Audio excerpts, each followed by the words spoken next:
The more than 3-year pause on federal student loan payments officially comes to an end this Sunday, October 1st. That means millions of borrowers will once again be on the hook for their student loan debt payments. It has been a long road to get here. The pause was first put in place in March 2020 when the pandemic hit as a way to give a financial cushion to borrowers. And since then, it has been extended 8 times. After the Supreme Court in June struck down President Biden's broader student debt cancellation plan, it became clear that it is going to be back to reality for a lot of borrowers this fall. So if you are confused about where things stand and what to know, here's the first thing you need to do. The government says you should go to studentaid.gov, try to log into your account, and make sure that you have your FSA login and your password handy. From there, you can find out who your loan servicer is. Now, it's important to know that a lot of these loan servicers have changed throughout the past 3 years, so you want to make sure you know exactly who you're paying and how much you're going to owe. Not everyone's bills will be due October 1st.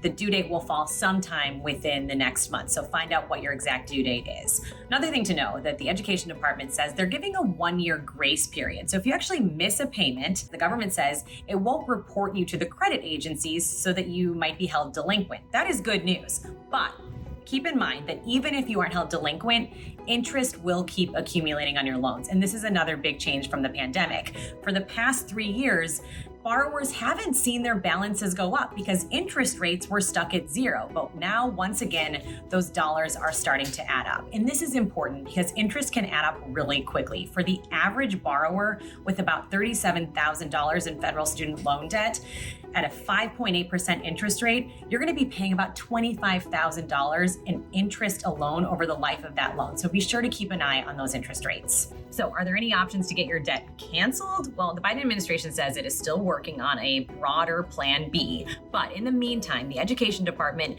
has rolled out a new income-driven repayment program called SAVE. And this could help lower monthly payments, especially for lower income borrowers. Not everyone's payments will be lower, but the administration is encouraging people to go to studentaid.gov to see if you can qualify. There's actually a calculator there where you can check what your monthly payments might be.